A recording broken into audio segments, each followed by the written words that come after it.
That sumbitch is tough as woodpecker lips. The Southern Saturday Podcast. Oh, well, come on, son. You couldn't whoop a pitcher of meat. It's like giving your ears a big glass of sweet tea. Come on, boy. Shit. Drink up and enjoy. What's up, guys? Welcome to another episode of the Southern Saturday Podcast. I got a very special guest today, Mr. Stale Kracker. Man, I'm in Alabama. Uh-huh. And what was my dog's name? Alabama. That brings me into a whole nother story. I'll have to get to that. It blew my mind. So we'll get to that shortly. Oh, okay. But thank you for being here, and thank you for having me. I'm just glad I had to go through that tunnel. You know what I mean? Uh-huh. The tunnel here is brutal. Can't stand that thing. Dude, I'm excited. I mean, we've been talking about it for a while. Finally got you down here. Yeah, I'm glad to be here, dude. I was talking to somebody the other day, and I was talking about how in the South, even though it's all this stretch and we all kind of had the same childhood, everything is still slightly different, especially the way we talk. Definitely. Like if me and you went somewhere They would and know. nobody knew, and I said he lives 3 hours away from me, they'd say you're full of shit. Yeah, no, it's different, man. Just growing up, and and you got the Southern grandpa thing going on, and my grandpa was a big influence in my life, and I hung out with him a lot. And that's molded me who I am today. Plus my dad and all that, But it's awesome, dude. I'm just glad to be here. Yeah, man, you should be. I get a lot of you copied this person, you copied that. I never got you, even though you wear the overalls, the camo overalls, just like I did. Nobody's ever said that I was copying you. Oh, just throw something over your head and say, "Get out of here." Put that on a cracker, dude. You'll get it. Get it. So did you know that you were gonna have a catchphrase? Like, did you plan on that being a catchphrase? So the funny thing of everything is we didn't know nothing at all, and everything we did and started from day one was like, all right, we did this. We made this one video, how we started out. And look, and I tell people every day, COVID was going on, and I went, down the bayou and I ate some shrimp that didn't peel, and I said, got the TikTok, and I said, I'm about to make a diss video. And I got a certain way I burrow shrimp, and they peel. And I learned it from a shrimp captain working in high school during the summers. And so I went home, and me and the wife ordered a Joe Dirt wig at the time. Now, this is the real deal Holyfield right here. I got the flow going on. I get a Brazilian blowout every now and then, you know what I mean? But anyway, so we ordered that one night because I had an old Cadillac. I was going to ride through town and just mess with people. So the Stale Kracker stuff didn't start that video. I was always up to some buffoonery before. Sure. And so I said, look, I said, let's make a little TikTok, and we're gonna call some coon asses, some Cajuns out, and remember the word coon ass. And so we made the video, and I said, I don't care if you're a coon ass, I don't care if you're my daddy, I don't care what Cajun you are, your shrimp don't peel. And I'm about to learn you. how to, boom. I truly think, and I tell people all the time, is that I hit the lottery when I hit that send button. It was almost like the interweb was wanting that video. Because you think about it, when I said the word coon ass, that video blew up. But a lot of people don't know why that video blew up. Right. It blew up because of that word. And a coon ass is a Cajun that was exiled from Canada, and they coonast us, got rid of us. Went all the way down till we couldn't go no more. And I'm proud to be a coon ass, because a coon ass can only be a certain person, a certain area. Right. You can be a Cajun. Right. You can be a Cajun coon ass, but some people can only be Cajun. They can't be both. And you only have to be from a small area. But I said the word in the video, and dude, people sending me hate mail, want to come kill me because they made it into something racist. And I'm like, right. I'm proud to be that. That's me. I'm talking about myself. Right. And I think that's what helped that video blow up. And then the next day, my video before that had 10 views. That video had 2.3 million when I woke up the next day. Yeah. And I got with my wife. I said, what's going on? She said, we'll make another video. And we did like soft shell crab. We did jambalaya, pasta. Boom, boom, boom. And all of a sudden you got a million followers. Yeah. And I said, you know what? This thing's happened for a reason. Let me come out with my grandpa's recipe for his Cajun two-step. And I got with my uncles and my dad, and we recreated season. And then we never looked back since then. Just kept making videos. And I truly think I'm no different from any Cajun coon ass out there. I just hit the button at the right time. I I'll tell you, man, which you are wrong. You definitely are here for a reason. I attribute it to luck and hard work and a little bit of talent too, for sure. But everybody that I talk to that has some sort of following or something, it seems like we all have the exact same story. It was that one video, and then you just kind of, I guess there's a difference in whether or not you're like, I'm going to keep this going and make another one, or Right. some people are just freak out about it and be like, that I one don't and want to put done myself type. out there. Yeah. Right, Yeah. exactly. Same thing happened to me. I put up a video making fun of my wife's accent. And Where's she from? she's from here, but everything she says sounds a little deep fried when she says I it. got You know you. what I mean? Instead of Hogan, she says Hogan. You know what I mean? Oh, Like, I so got I you. was making fun of her for being really, really country, and it didn't even go viral. It was like 10,000 views or something like that. Then I did the grandpa video, because in my head I was like, well, they should hear what the old men in the South say. Right. So I did one of those, and it just, I remember same thing, freaking out, waking up the next morning being like, oh shit. Like, People like this. yeah. And so There's a place for me. yeah, exactly. And I think that's what I say. I think it's definitely luck. Getting struck by lightning is how I Right. feel about it. Right. I feel like I was struck by lightning. But you made another video, and now we're here. Yeah. How many? About 4 years later for you, probably. Yeah. Yeah, Beginning it's 2020, COVID. And you know what got me is when I started reading the comments, it's like, I'm stuck in my hotel, I'm stuck in my condo in New York. I'm living my life through you because, you know, as Cajuns or Coonasses, we're entertainers.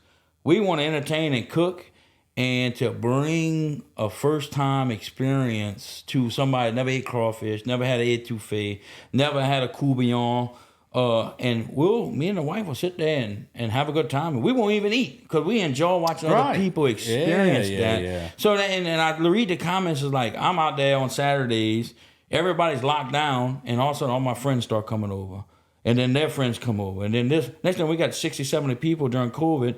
We partying, we living life. We're not Sure. gonna let the government tell us what to do, you know. And I think people just started living their life through our videos. That's how it was down here too. Like, I remember, for however long, a week or two, you're scared, and then everybody down here Right. just kind of said fuck it, and we just started doing whatever we were doing to begin with. Right. And So- I feel the same way about that as you do. But I'm also, like you said, that you was always like that before the Stale Kracker video. I was the same way. I've been cutting up my whole life. Right. I just happened to post. I at cut the up worse off camera because if I post what I usually do, it probably get taken down. Exactly. So, let me go back to my Alabama story. So I did an event in Montgomery, Alabama with Buckmasters and Jackie Bushwhacker. That's what I call him. You know what I'm talking about? Yeah, I do. And dude, I got all these people. I got a line of people. Some say I brought more people than swamp people. I ain't gonna be saying all that, but I had a line out the door, 8 hours on my feet, never took a break. Just saying. And there's people coming up. I shake their hand. They go, "White Eagle." I was like, "Whoa!" And I didn't know what's going on. White Eagle. I was like, "Are they talking about the boat, like the War Eagle boat?" Yeah, I don't yeah. know. And I'm like, and then they'd be walking, "White Eagle." Why? I'm like, what are they talking? They're talking about Auburn. Mm-hmm. I'm like, I know LSU fans are drunk couillons. I know that, but we don't just go around Walmart yelling "Go Tigers." Maybe on game day, Right. But they were scaring me, and I've come to find out that's how dedicated they were to the War Eagle. They're just yelling at each other. Kind of scared the crap out of me, you know. Now, then Roll Tide Willie showed up and scared the shit out of me too. I'm like, bro, Alabama's are different for their football. LSU, it is what it is, but boy, y'all are gangster. I'd love to act like but since I'm not on the War Eagle side, that we're better, but it's the same fucking thing. They Dude. greet each other with Roll Tide, say bye with Roll Tide, see them in Walmart, Roll Tide. Yeah, so I met some. Where them dudes were from last weekend? That drove all the way down. They were from Huntsville, and they asked me, said, "Why do Louisiana and Alabama people hate each other?" And I'm like, "Man, I don't hate y'all. I invited you here." Yeah. I said, "You got the football." I said, "Look, none of them pay my bills. I could care less. Alabama win, LSU win. I think people get ate up with it, you know." Yeah, I mean, there's a point where it just bothers you a little too much. I mean, y'all stole our coach, but I mean, I know what it is. What it is. So. I'm glad I'd rather coach you anyway. So I'm it don't glad we matter. did. Dude won a championship, banging 30-year-old shit. He got it going on. We got rid of Damn him. right, Then we man. gave him $10 million, you know? Oh, Lord. He can make them dance. I can promise you. That's all they do is dance and shoot fake guns. But anyway, I don't know. I don't know how we gonna turn out. I mean, we doing okay so far. At least y'all beat the team you're supposed to beat and don't have a heart attack at halftime because you're 0-0, a team you should have beat by 90. But no, I mean that's LSU's life right there. I tell you, I was actually surprised by that too. I'm not even an LSU fan. I was like, damn, man. All right. I hope they get better. I love all the kids, and they're big fans of mine. And I got some of them that reach out to me, and they heard I was at some of the games and all. So I love all the kids, no matter what team they're on. Nichols, LSU, Alabama. Yeah. I don't wear none of the swag and all that because everybody's a fan, and I just appreciate everybody. Yeah, so yeah. They don't pay my bills either. You got to go to All-Star game for MLB. Man, they treated me great. I was nervous about going over there. I'm like, bro, this is going to be a dog and pony show. I'm going to be out in the parking lot sweating to death. But they took care of me, man. It was a great experience.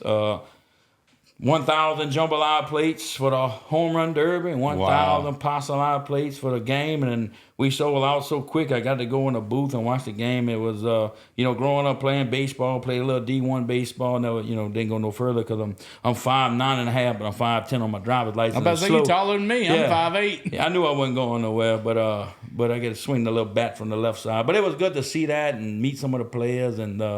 It was a great experience. Dude. Did they reach out and ask you? Yeah, they reached out. Awesome, man. Dude. And I was like, man, they're gonna have me in a booth in the parking lot, kind of selling trinkets or something, But they really treated me good. We got invited up. We're actually going this weekend. The Falcons are gonna have us up for the game against the Saints. My wife's a Saints fan, and she can't wear none of. Yeah, she can't wear none of her Saints shit though. Yeah, let me tell you. The Falcons are bringing us. Let me tell you about these Saints fans. I ain't seen too many people wear Saints jerseys since they won the Super Bowl at Hurricane Katrina, but now everybody got a Saints jersey on. Hey, I was about to say before they win 2 games, and everywhere you go, everybody's a Saints fan. Okay. You should have seen. You should have seen it down here, because I guess they're the closest ones technically for sure. Alabama ain't got nothing professional. No, we can't support shit. Yeah, that's the problem. You got a good football team, college. That's all you need. Yeah. But we've had some stuff in Mobile, like we had the Bay Bears baseball team and stuff at Hank Aaron Stadium, and they just every game be nobody there. We just can't. I don't know. It makes me so mad. New Orleans tried to have some minor league baseball teams that don't work out. Yeah, but the Saints, they done talked about moving a few times and win a few games. And I don't think they can move. They got the. I don't know. They got to stay where they're at, or somewhere in Louisiana at least, for sure. Yeah, but before they won the Super Bowl, nobody here even watched the Saints. And dude, I'm telling you, as soon as they won it, everybody, instead of Roll Tide shirts, it was Roll Dat. Oh, because of the Who Dat. Roll Dat. And they had a Florida lease that was mixed with an A, like Alabama A. And then they were everywhere. The only thing I ever owned was a paper bag that said Poo Dat. Poo Dat Saints. They put the paper bag on your head. That's all I ever owned. They'll make you lose a paycheck for sure. Look, I've wanted to ask you, whenever you hit play on a camera on making like a little reel or a TikTok or something like that, you have any idea? Because I feel like you don't. I feel like you don't plan anything you're gonna say. We start off with an idea. You gotta start off with an idea of what you're cooking. Yeah, concept. And that's where the catchphrases come from. That's what I was gonna ask. And it's like, it goes together. While we wait, we hydrate. While we sit, we get lit. That money dude. The money dude comes from growing up. My daddy would always be like, bro, that money dude. So I give him that. But anything that's good, it's straight money. So. Yeah. I can honestly tell you that we never know what's going to come out of it. Yeah, you got to be careful. He comes up with stuff just on the fly. If y'all can't hear, his wife just said that he comes up with all this stuff on the fly. She never knows what's coming out of his mouth. Yeah, you don't want to get in a battle with me, a wits battle real quick in a restaurant or something, because I will embarrass you really quick. I believe it. It comes up. I don't know how I do it. I wasn't too good in school myself. Can't read or write, but I can come up with some good stuff. But you seem like you'd be a hell of a salesman. Oh, Lord. Maybe that's why the seasoning company does so good. Might be, man. That's one thing we put passion in, and the products we come out with, we research what's the problem with other products in the same category, and we try to fix it. So I don't know if I'm a good salesman. I don't know. I just enjoy cooking, entertaining, and making people happy. And that brings me to another thing I'm sure you get them too, is the comments or the direct messages you get from people. And that's what keeps you going. That's right. Is you look at that one day, you wake up in the morning, I'll show my wife sometimes, it'd be like, hey man, I was in a dark, dark place, and your videos made me. I hadn't laughed since this date. I was in the military. I get bullied at school, or I'm just this and that, and your videos got no bullshit, straight laughter, straight cooking, straight family oriented, and that's what makes me keep going. If I get one of those a year, I'm gonna keep doing it, and I'm gonna go and go and go. You know? Those are always the best ones. Any kind of email or direct message I get that just says, "Hey man, I've been depressed. I hadn't laughed, and I went through a really bad day, and I saw your video, and now it makes me feel better." I Definitely. mean, how could if they never paid me a dime for making videos again, I wouldn't stop. Right. That's one of the things that keep driving you on, and then social media it's a devil itself, and I've found people that go on social media when they get home from work just to go make terrible comments. Oh yes, sir, buddy. On people's posts that make them feel good because they're a shitty person. So since they're shitty, they want to make other people feel shitty. Misery loves And they company. sit down in their mama's basement and they sit there and go and they scroll and they scroll. And I mean, you can have a great video and they'll find one thing like, "Oh my God, oh Lord, you got some sunburn today, you piece of shit." Like, all right, Exactly. dude, keep going on, but I don't know. I know you see it, I know, and that's one thing I got to tell people that's coming up on the social media world. Don't worry about that. Do not. Hey, I wish I couldn't read the comments because I do read them. Because I might start even doing bad comments of the day because I get some bad comments. I told my wife I was going to do one with like the dumbest ones that I've ever gotten and just put them behind me and just talk about them. So I got this Cajun.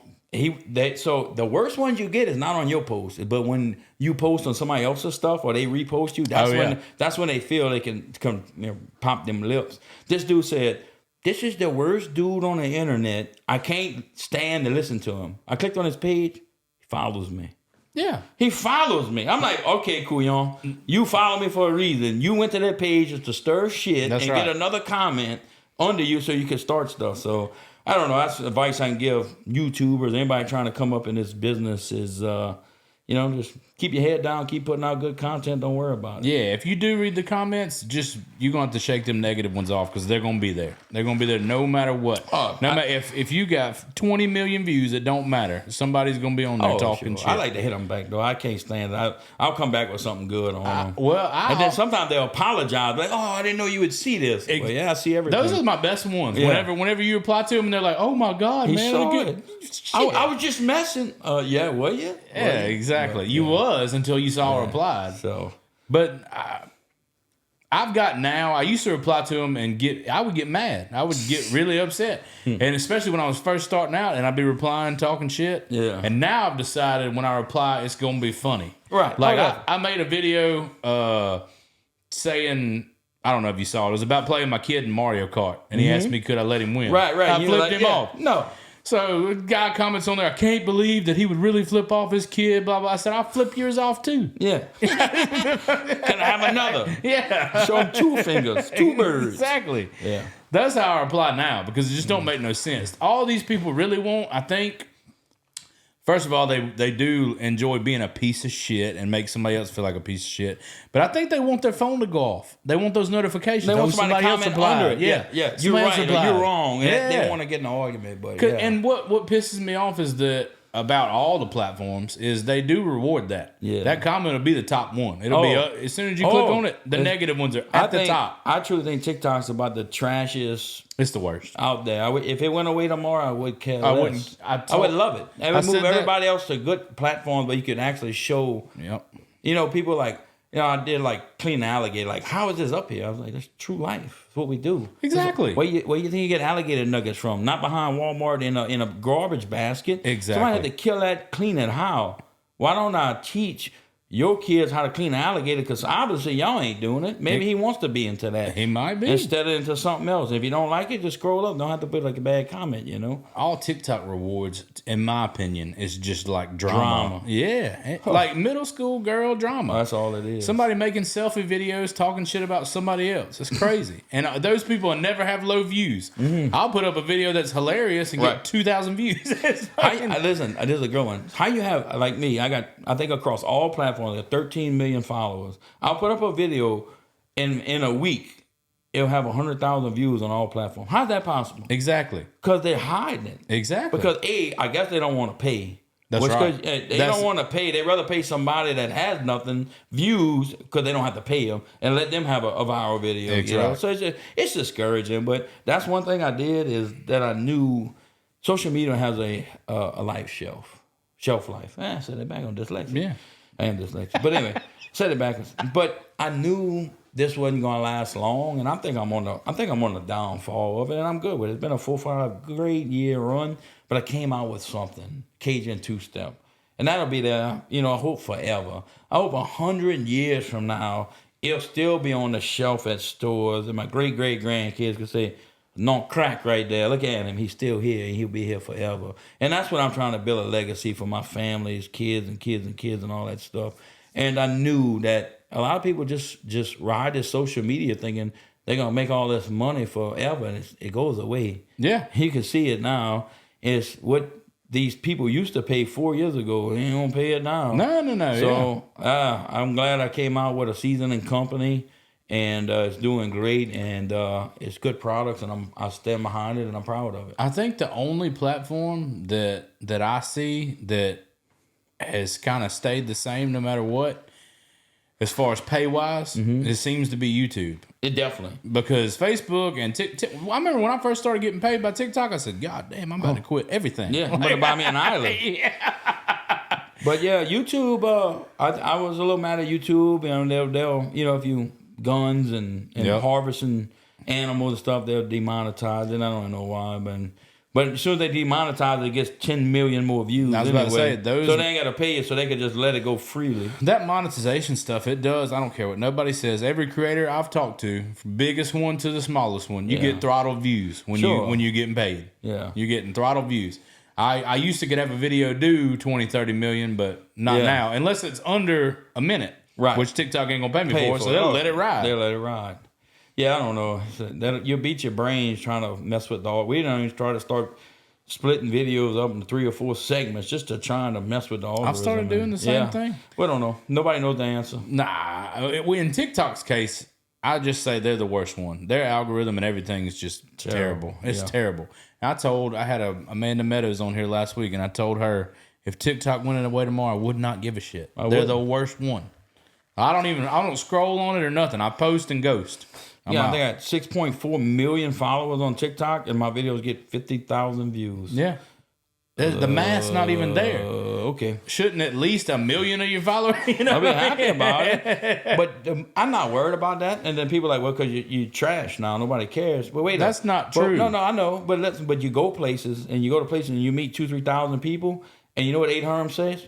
Why you quit posting? Exactly. Well, I've been posting 3 videos a week for 4 years. I haven't been religious to that. I post 3 videos a week for 4 years. Go back and look. I went nowhere. They just don't show it to you. Exactly. I get the same comments like, "Man, I ain't seen you on my FYP for 2 months." Yeah, you know what that means, I've been there. FYP, huh? Huh? You know what that means? Yeah, I know what it means. For your page, right? Everybody trying to abbreviate something. I know what it means before a social media come along. For your page, yeah.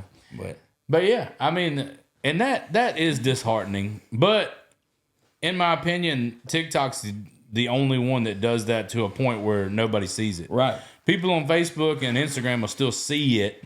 It might not do 50 million views or whatever, but it feels like it gets pushed out a little bit. TikTok, I can put up a video and look at it 2 hours later, and it'll be 4,000 views. Yeah, and I'll delete it. Oh, you delete it? I'll delete it and retry. Retry one time. And sometimes if I delete it and retry, it'll work. Yeah. I don't know. Sometimes I just let it ride. I used to stress them out. There's sometimes that I do just let it ride. Just let them sit, sit and I get lit. Yeah. It makes me mad if it's something like if I worked on a skit all day or something. You know what I mean? Like I shot one for Halloween. We shot all day. And it was a lot of fun, so I didn't mind it. But I was really proud of it. Yeah. And I put the motherfucker on TikTok, and it gets 15,000 views. I'm like, well, I may just post it again next month. Yeah, you could be like my friend that think you only work for 7 minutes a day. That's on the video was on. Who had to cut all that up? Who had to cook it? There's times in between cooking you can't show everything. Exactly. Like, you don't do nothing but 7 minutes. That's it. I'm like, okay, come on, hang out. You know? Exactly, man. Yeah. I get a lot of that too, especially when I quit my job. Everybody was like, "Oh, this is a luck." What you did before? I worked at Steel Mill 13 years. Steel mill. Yeah. What you did there? I rolled. We cold rolled the Tide. steel. Yeah, it was Roll Tide. roll tide. War Cold Eagle. War Eagle. No, No, okay. Just making sure. I my got mom and out my there. brother. Yeah. My mom and my. They're the only two. Huh? Yeah, they're the only two. The They rest yelling at each other every time you see them. no, Be at a funeral. no. Roll Tide. Roll Eagle. War Eagle. War It's Eagle. been so bad lately that they've just. I've seen my Yeah. brother rooting for Bama a little bit. Good stuff. Good stuff. Dude, I was watching your video the other day where you were going frogging and you fried some frog legs and back and stuff. Do y'all you always catch them by hand? Y'all don't ever gig? It depends. Early season, you can get them by hand, and everybody fookaboos with them, and you got to go to the net. The net's cool because sometimes you can't get close enough. Like if they're on the bank, Yeah. I like to net them. Not big of a gigger because I like them to be alive. That gigger kill them, and so then you got a whole different. Now you got to have ice chest with ice. The other way they alive, you put them in a basket, they stay alive till you get home and clean them. So I gotcha. I'm more of a net guy and a hand grabber. Nah, the gig works sometimes too, but I don't. Yeah, usually- that's all we do over here. I've Gig never 'em. seen anybody do the hand or anything. Yeah, Yeah. but it's pretty fun though. I enjoy. Oh, it looks like a blast. Got And some big we ones. just within the last it's been a little probably 10 years. They started letting us kill gators. Oh yeah. Yeah, because ours got so out of hand. Oh, they overpopulated for sure. Oh yeah, I mean way worse in y'all's area, but ours got pretty damn bad. Yeah, they starting to allow a lot of tags now. They extended our season 30 more days, and I don't like to post over and over the same thing. Yeah, I go gator hunting, once a week, but I'll post one in the beginning and one at the end, and Sure. it gets. I mean, just like swamp people. I mean, how many ways can you kill an alligator? Yeah, you know what I right, mean. right. We can shake him on a line and we shoot him in the head. Let's make another show. I don't know. I'd rather do different stuff. Speaking of that, I'm going to Florida. Got a wild game dinner. Then I'm going to hang out with the Python Cowboy again. And we're going to catch us a big old python. He got one located. Monster. Damn, man. And that's all from that's all from Choke him to death. Where are you going to do that? Where at? Fort Lauderdale. Yeah, and those are all like pets that got let go. Yeah. They basically fucking species. crazy, They I know. trash. That is so So we're crazy. going to go shoot snake heads, then fish, and I'm going to cook one. I want to know what they taste like. They look like a big I would shoe try. pig. I would try one. Oh, yeah. Yeah, I mean, batter that, but look, just because you said snake head ain't nothing to it. But no, so I'm going to do that. That's an upcoming thing, and it's a lot of good stuff coming. that's awesome, man. Yeah.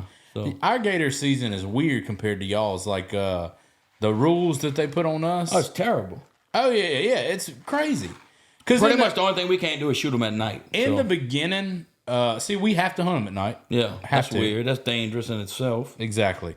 And the first year that they opened it up, it wasn't that hard because nobody was fucking with the alligators. Right. Other than a few outlaws. Yeah. So you could troll right up on them. Yeah. Now you cut the motor off and he's going down for 30 minutes. Yeah. Now you got to wait. He might be 2 miles up the river when he comes Right. up. You get so up how there, y'all got to catch him? Y'all got to throw a line? either bow or throw a line. Treble hook. We could shoot them open water. So once with we a get rifle. once you get the treble hook on them, they got to be secured to your boat with a dude. Like they tried to make it as dangerous as they could, I guess. Yeah, secure them to your boat alive. Put them in your boat, make them bite you twice, then you can kill them. Because, I mean, some people catching 12, 13 footers that they just secured to their little aluminum boat and luckily shot him before he So y'all can use it. Y'all don't have to use a bang pole. No, you can no, write you it. can use, I want to say up to turkey shot, pretty much. Like, they want you point blank. Turkey load. They want you point That's blank crazy. killing these And then things. when I put out an alligator video, the people are like, you try that in Florida. No, Florida's got different. They got to use like a metal wooden dowel or something. They get stuck in their throat. They can't use hooks.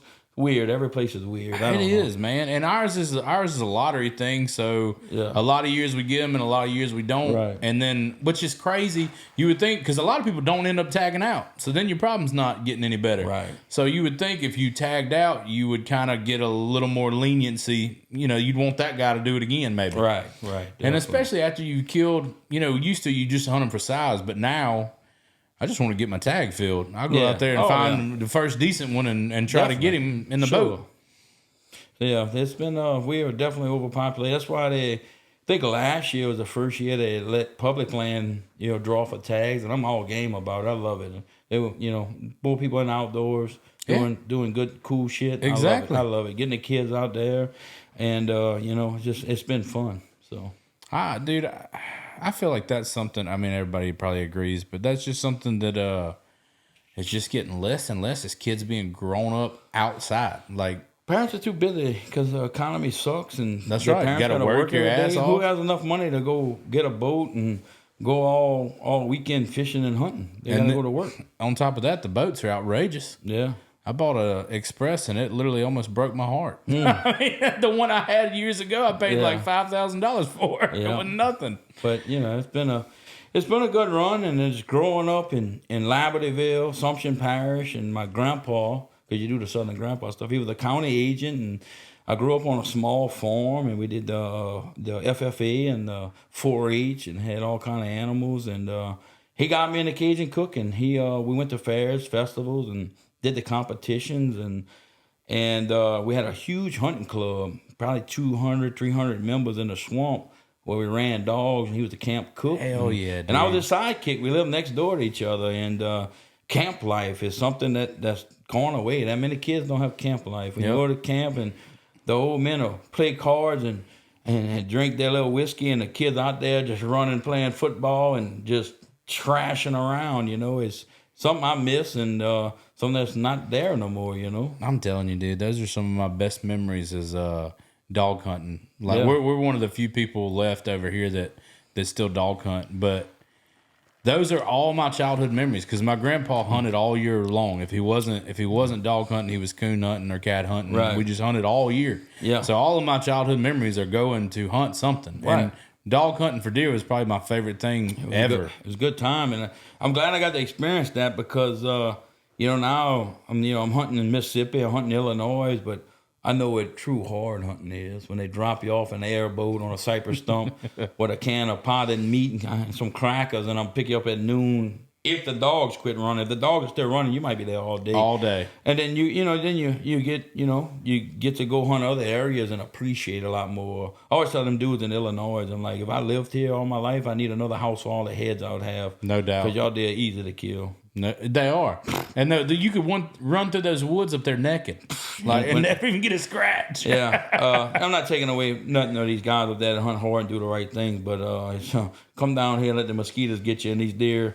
Dude, I've seen in Illinois the deer see you in the tree and see you and just go back to eating. Over here, there'd be three. I call them parishes. Oh. There'd be 3 parishes over knocking trees down, getting away. You damn right. It's just different. I don't know, and I'm glad it makes me appreciate it more. Yeah, I agree. Yeah. I agree. The fishing's similar too. Like our fishing over here is hard. Like it's hard fishing. Like it's not.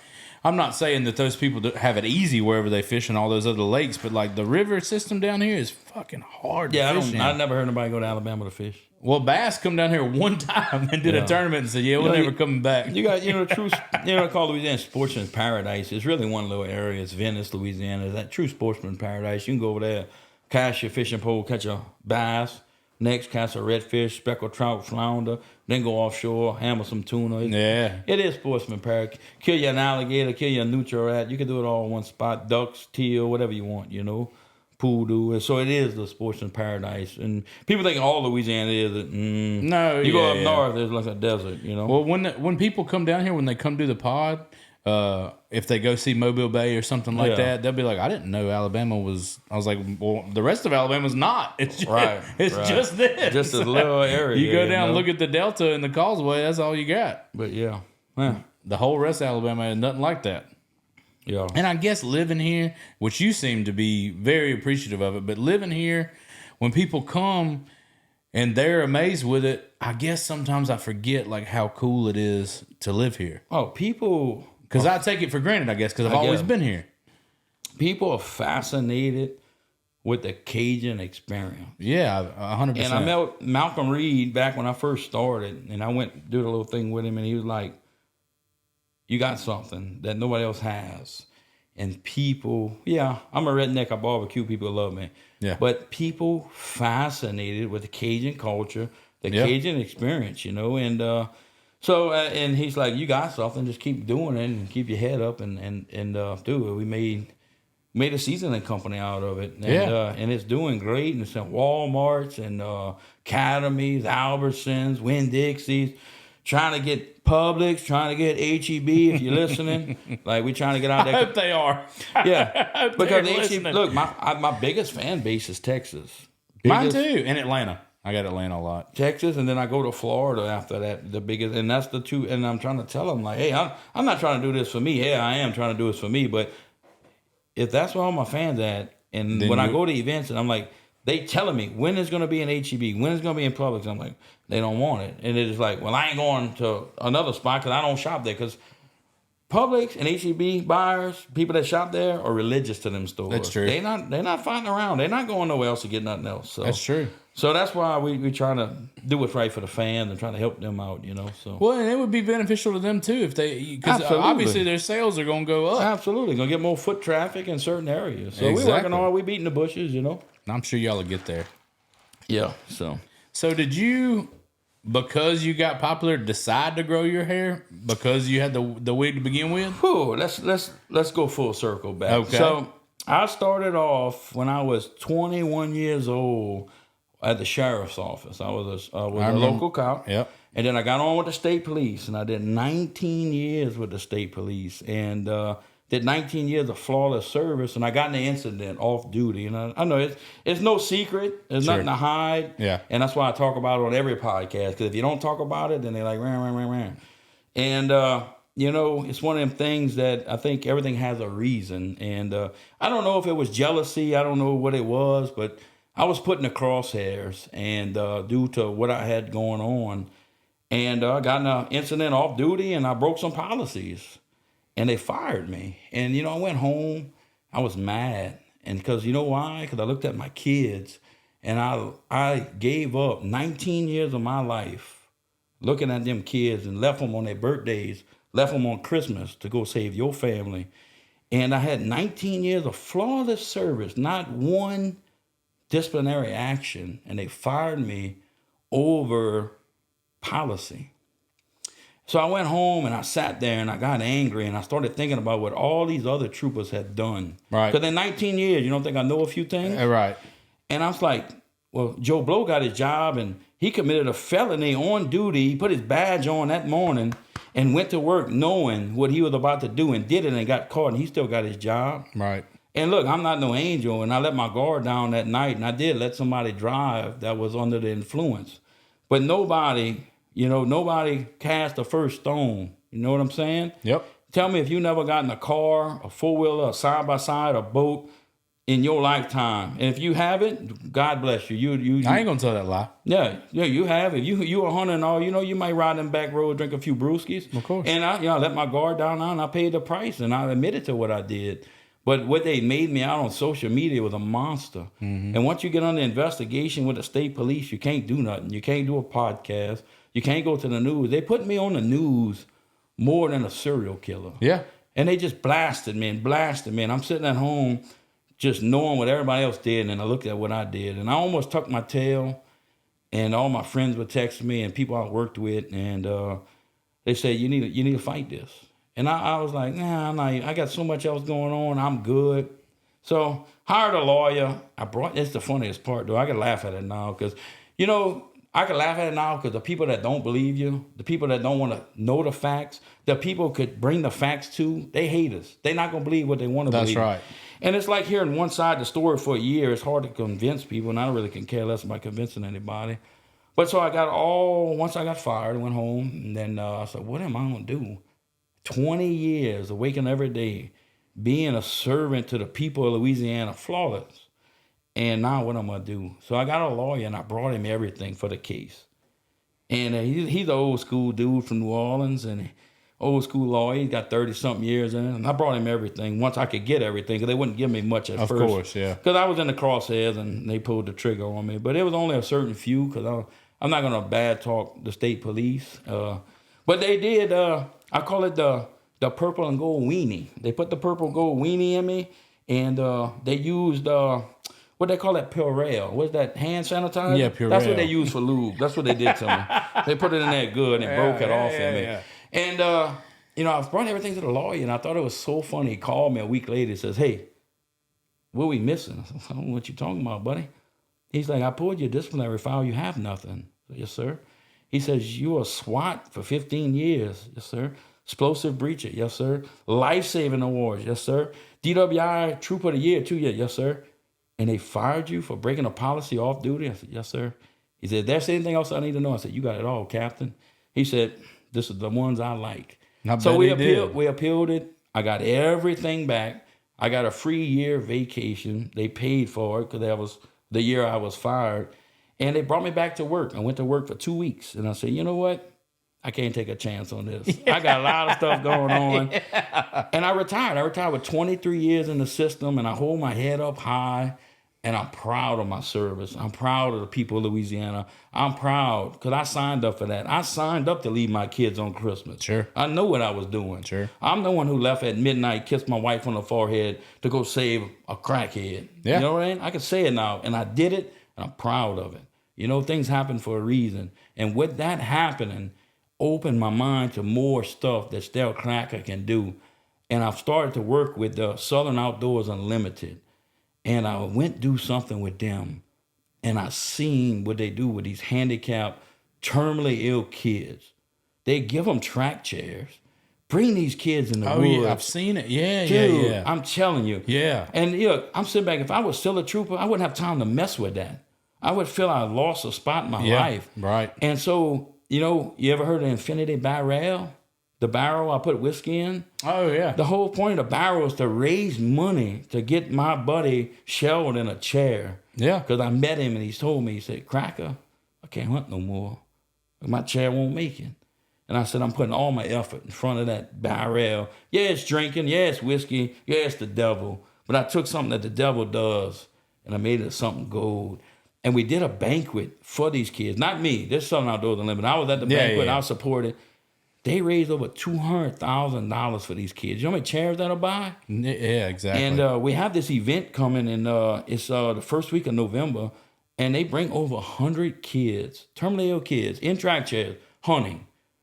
You know how hard that is? That's amazing, dude. I can barely bring my son hunting without wanting to wring his neck, but you're going to bring all these kids out there. And so I look at that, and everything happens for a reason. I think all that happened because God was like, you're not at your true potential. I wish he'd have picked a different way for it to happen. Yeah. Maybe I wasn't listening. Maybe he sent me a million messages. He said, nah, I got you. I got you now. So, we got that coming up, and it's just, you take licks throughout life, but things happen for a reason, and I'm happy where I'm at. I've got that business going. I got the SCCA, the Southern Crawfish Cook-Off Association, which is, I saw, me and a partner of mine saw that there's barbecue world out there that win competitions and move on. Mm-hmm. There is nothing for the crawfish people. And these people are passionate. Oh, They come out with their own bands and own entertainment. Said they need something. So we started this competition where you get points, and we go into the ultimate cook-off. 2025, we're crowning the Crawfish King. Never been done before. And we're going to do it. I think it's going to be at the Cajun Dome in Lafayette. And somebody will be the crawfish champion of the world. That's amazing. And just small stuff like that. It goes back to heritage and culture. And my days as being a trooper are over, and, I don't miss it. And things happen for a reason, and I'm happy, and I'm glad it did. And like I said before, the people that don't believe, facts are facts. You can go, and it's all public record. You can all go back and pull from Wildlife and Fisheries, got the reports, and Louisiana State Police got a report. If you don't, just be blinded. Don't like me. Well, that's what on. You nailed it. You hit the nail on the head when you said if it's a hater, they're just not going to believe it anyway. Yeah, no matter what. So what does that matter? You know what didn't help me was that it ran for a year, and all you had was fake news, one side of the story, and then finally everything cleared up, and you come out with your side like, no, that ain't what happened. Like, yeah, I got facts right here. What you got? Yeah, exactly. I got Joe Blow at the bar that was drunk that don't like Stale Kracker. That's what he told me. Exactly. So anyway, back to the hair. You talking about the hair? Oh yeah, back to the hair. So yeah, dude. So if you ever see my seasoning can, I grew into the character, dude. Right. That's grew what, my hair that's out. what I figured. Going into how he couldn't have hair. Right. So all right, yeah. So I couldn't have long hair at work, and Sure. And dude, it got to the point that I always wanted to spend my whole career on the road, but I started on my getting noticed in public, even with no hair, like. you sound like that cracker dude. I'm like, no, that's not me. And I'm like, man, so I did some work in the casino, like undercover in the casino my last year. And then when I got out, I was like, what, that wig's a bitch. Yeah. F that wig. Yeah. I think hot. And I was religious to it. And I just grew my hair out. I think a lot of men, the only people that talk shit about my hair is the men that are bald. So I'm coming out with I call it the double dooski. It's going to be a pill that grows your hair and your wiener. It'll make millions. Oh, buddy. Yeah. I'm buying double that. Dooski. Are you going to buy it? I'll buy that. Oh, hell. It might not work, but I'll sell the shit out. I'm taking old Blue Chew double Dooski. Well, can't use Blue Chew. That's until what this bald spot gets a little bit bigger, I like the hair. But once I get bald, I'm going to be jealous. But dude, it's good. Like I know, like you said, in the midst of it, you don't know that these things are a blessing. But when you look back at it, it's good that you can see that it was one. It was. You know, I would sit there and I'd just get so mad. I'm like, did I give up all my life? And I gave up my kids and my wife's life. But you know what? Now I spend more time with my family than I ever. Because what we doing today? Exactly. When I go to Key West, how I just went to Key West. Brought my whole family. And I got to get paid to drink, cook, fish, and have a vacation. Yeah, we're the luckiest people in the world. That's it, dude. So maybe, I did lose 20 years of my kids growing up, but now the next 40, 50, 60, 80 years, I hope. I'm going to spend time with them. And I'm going to make that night. And I'm going to make people laugh, and I'm going to touch lives more ways than people could ever imagine. Did you find, I'm sure you did, because it seems like everybody that I talked to is the same way. Did you find, obviously you got whenever you were a state trooper, you would probably have people that you're close to, your buddies in there or whatever, but did you find a lot of jealousy going on when you were blowing up? Yeah. Because I did too as well. It's behind closed doors. My hometown is the worst. Yeah, so I'm a reference to this. You're a hunter, right? Yes. You ever seen them toms out in the field? You got 4 or 5 toms, everybody's friends, till you blast one's head off, and what them other toms do? They jump on him. Because they're not man enough to jump on you when you're there, but when you down, they'll put you in the ground. And, I'm smart enough, and if you're in the police world, get friends that are not police. Get friends that are not cops. Get something else to do in your life. Don't let that consume you. And that's what I've always done. And you know what? Those friends I had that are state troopers are still my friends. Yeah. And the friends I had that are not are still my friends. And the people that were iffy, well, they're still iffy, I found, and I think that was the main deal, was jealousy. And then I got put in the crosshairs. And any police work out there, let me put you in the crosshairs. You can't go to work.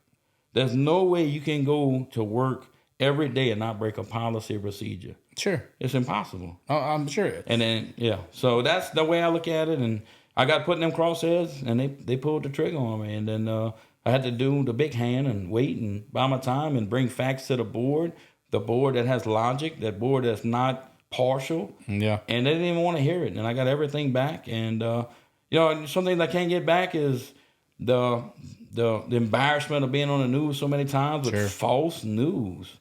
And, I asked them, I went to the state, they said, why don't y'all post? Why don't y'all go to the news and tell them what really happened?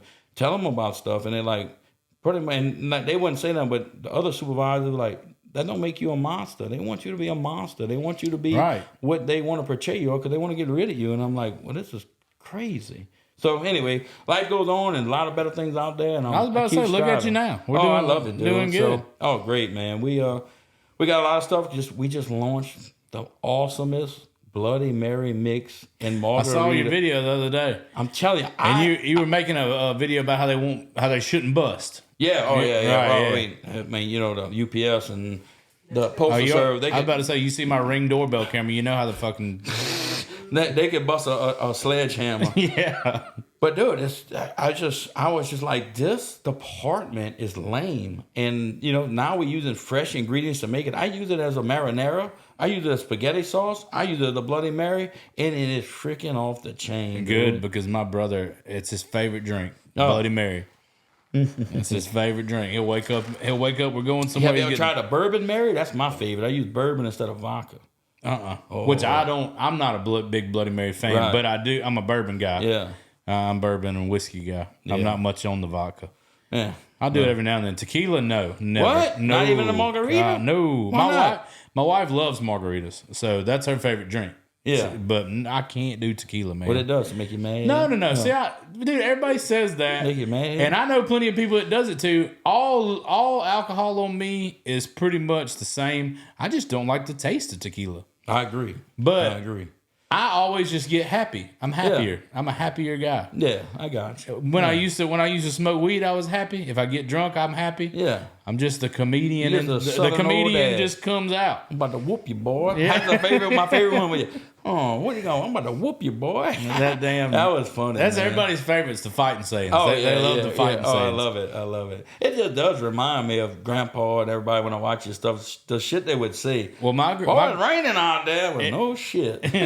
Dude, my grandpa he'd open the door if he saw like a woman coming. He'd say, "Hurry up now, sugar melt." Oh yeah. Oh, definitely. Like, my grandpa's still alive, thank God.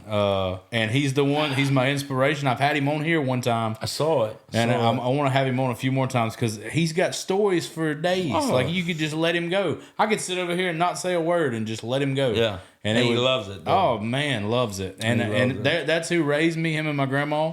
That's where I lived my whole childhood. And because of that, that's where I got all those memories of hunting and fishing every single day. So I'm appreciative of that all the time. Sometimes I think, my dad's getting up in age and my grandpa's passed, but I think they live through stories. Because you give them like, hey, you remember, this is what happened. That's why they go sit together. Definitely. And they just live through, I remember when you were at a state championship baseball and you hit the ball. I'm like, dude, I don't remember none of that.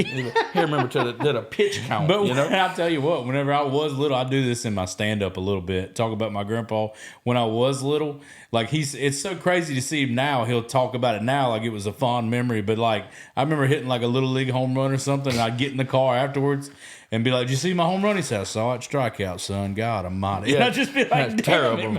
Yeah. What happened another time you grounded out twice? I ain't worried about the home run. That was a given. It was on the tee, son. Exactly.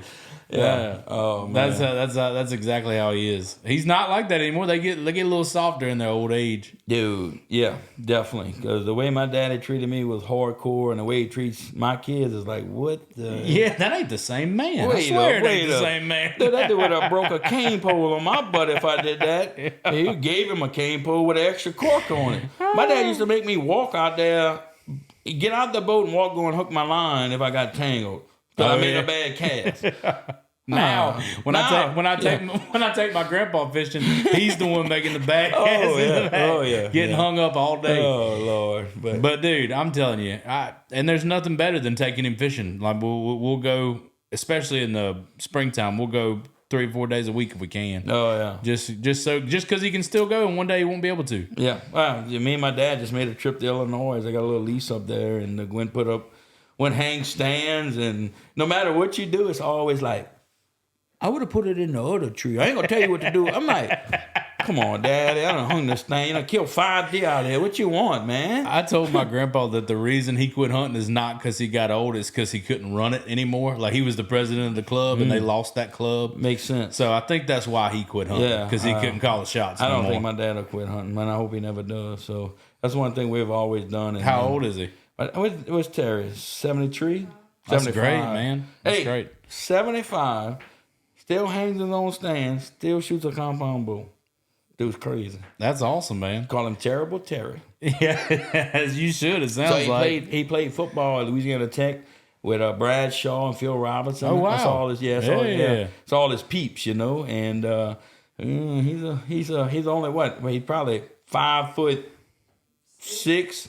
But he's a fiery gun boy. You'll get him. He used to have no fuse. Now it seems like he grew a fuse. He takes a little bit to get him riled up. But back in the day, it wouldn't take much. He'd be fired up. I'm telling you. Over nothing. They soften up a little bit. Yeah. No, but my grandpa, every time you talk to him, he just acts like he's just... like the doctor came out to his house because they make a once a year house call for I can't remember what, like one of their insurances or something, and the doctor's like, "How you feel?" He's like, "Oh, I feel bad, my back." I got the shoulder, and he's sitting there and he'll always tell you like, "Oh, Justin, I don't know how much longer I'm gonna be," And the doctor's like, "Sir, you are the healthiest 84-year-old man I've ever seen in my life," and it's almost like he's like, well, damn it, I can't be lying to everybody no more time. My grandpa was 92, And they did a house call with a doctor, and he's like, "Yo, everything's good." He's like, "No, next time don't come back. Bring 2 nurses." That's how he was. I don't want you here. I want them nurses. Oh, yeah, really. So, do you have like a routine you do? Because obviously you work out. So, I mean, do you do it the same time every day? You got like you got a routine going on? Daily routine. Yeah. I wake up in the morning, brush my teeth, take a shower, whatever I got to do. Go to the studio. Now, you need to come up there. We have changed a lot. We first started in the backyard. And you know what? People get jealous of success and making better. Like, people like, I'd rather you when you're cooking in your backyard. I'm like, I love sweating to death. It's so I love crazy. not having nothing. No air conditioning, no.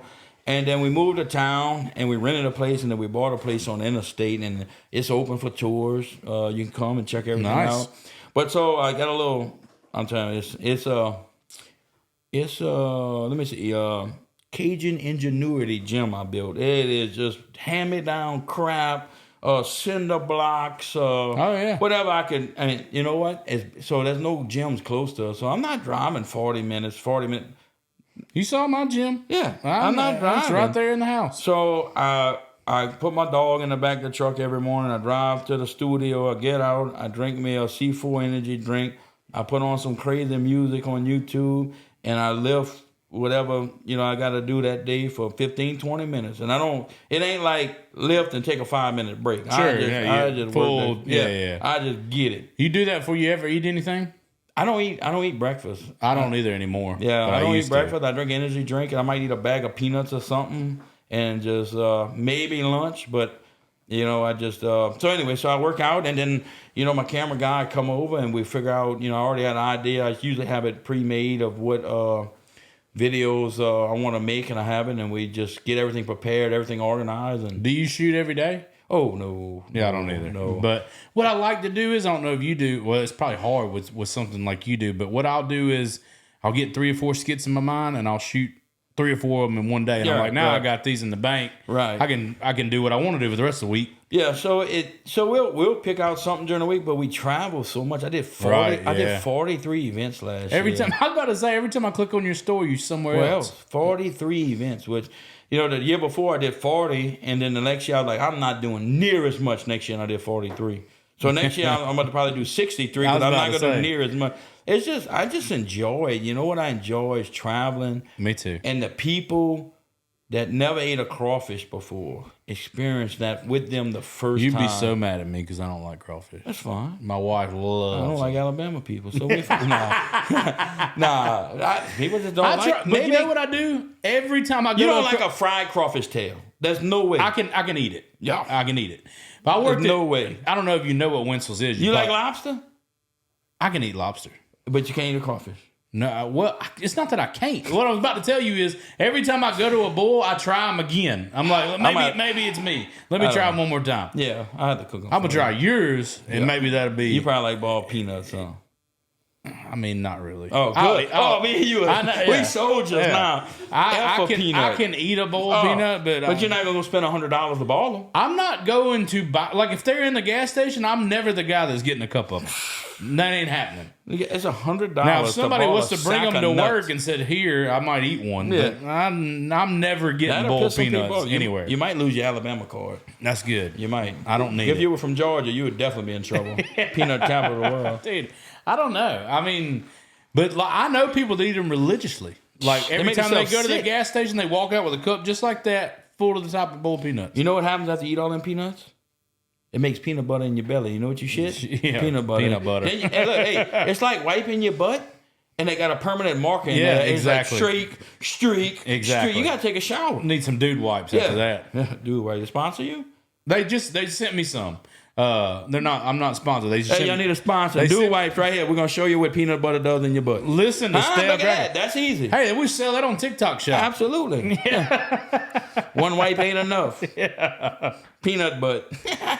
Hey, get that man that sponsorship. Come on. What else you want? What else sponsor you want? Shit, anything you can get me, I'll take it, man. No, people. Hey, dude. So people. Another thing that really pisses me off. So social media don't pay no more. You get a sponsorship, and people are like, "Oh, I see you with I'll just make up some energy drink. You sold out." If you know what they paid me to drink that energy drink, you would sell out too. I was about to say, I'm sorry that you're miserable in life. I get the same thing. Anytime I do a brand deal, they're like, "Oh, you finally sold out." I was like, I did, Pat. I mean, I ain't gonna tell you, a company offered me like $5,000 to eat a chicken tender, and I wouldn't do it because I'm not a fast food guy. I didn't do it. I've turned down vape stuff because I used to smoke. Marijuana stuff. Yeah, definitely. I used to smoke cigarettes, and I quit. And my agent reached out, and he's like, "We got a vape company want to pay you a lot of money to do a vape video." I said, "Dude, I would just feel like I was lying to myself." Because I'm telling you, if you watch my channel, and I hope it's like your channel, if I promote a pot, a paddle, a seasoning, anything, a propane, I use it religiously. Right. I like it. Because if you burn your fans twice, they done. Right. They can't trust what you come out with no more. Exactly. And there's some companies I was like, look, I can use this, and this. This, and this is trash. Don't even attempt for me to use that. That is trash. There's been plenty of times where I've had to turn down companies because of other companies. Like they reach out and they're like, "Hey man, we're gonna send you some hats if you could just wear one." I'm like, "Well, I can't. I have a hat company and I'm not doing that to them." Whatever, you know what I mean? Like, and it just, I guess you just have to have a little bit of integrity about it, no matter what it is. And like you said, if you're gonna say something, it ain't gonna be a trash ass product. Right. It's gonna be something that you use. But the only thing they sent that did work that I didn't use was Blue Chew. I took like 20 of them. I did Blue Chew too. Yeah. I caught a catfish. I tied a trout line to it. It was so stiff, and I caught a catfish. It was gravy, you know. I said after a while, it just felt like me and my dick was just watching TV together. Yeah. They're like, if it's hard, what do you say? Was it hard for more than 4 hours? Go to the doctor. Yeah. I'm like, shit. Call some more friends. We got to do something about this. All right, we're gonna end on that. That was good. Hey man, whatever you want to tell him. Hey, hit him up. He wants some Blue Chew. Oh, I did the Blue Chew already. Oh yeah. Yeah. I did an ad for them. And it was funny. Like I said, if I'm going to do an ad, like in yours is always going to be funny too, but mine's always going to be a skit. It's not just going to be me and the camera, "Hey guys," you know what I mean? So that's a commercial. And what people, when they, and we're going to end on this, when people come and like, "Hey, can you promote my product?" I'm like, if it's not cooking related, it's kind of hard. But exactly. And you want to sell something, you know what you want to do? If I want you to do something, I'm not going to tell you to do it. I'm just going to show you and let you make your own decision. If you tell somebody to buy something, I'll come out with a new product. I'm not telling you to buy this. Absolutely not. I'm telling you it's good. It's what I use. Right. If you tell somebody what to do, they will not do it. Right. Period. And I myself won't. Yeah. Like I don't like watching the video where you're telling me to go do anything. Yeah. I already got an authority problem. You know what I mean? But if I'm a fan of you and I see you use it a few times organically and it works, I've been more inclined to buy that. What I love to do is to get to the end of a video and be like, "I wonder what that was," and then he's got it linked, and I'm like, "Oh shit, that's even better." Yeah, exactly. That's even better. Hit them with 2 or 3 where they don't beat you over the head with it. You know what I mean? When they start off with it, but as long as the company reaches out to me and it's a company that I like I did some stuff for Hardee's and they were super cool because that's what I like. Whenever my agent calls me and they're like, "Hey, you got full creative control. You make your video." Right. And then they'll approve it. Right. I love that because now I get to do my thing. You ain't got me a script. I don't feel like I'm selling you something. I'm gonna just make a silly, stupid ass video. That's it, dude. And that's what I like. That's what I love to do anyway. Is just be silly. So I made a video with a ball bucket, the ball water. And I think it's great for camping and stuff like that. You could ball seafood if you wanted to. But also now I got 25 buckets at my studio of people that have buckets doing special stuff. Like, you make one bucket video, now I got everybody. I didn't know how many different kind of buckets there were out there. Yeah.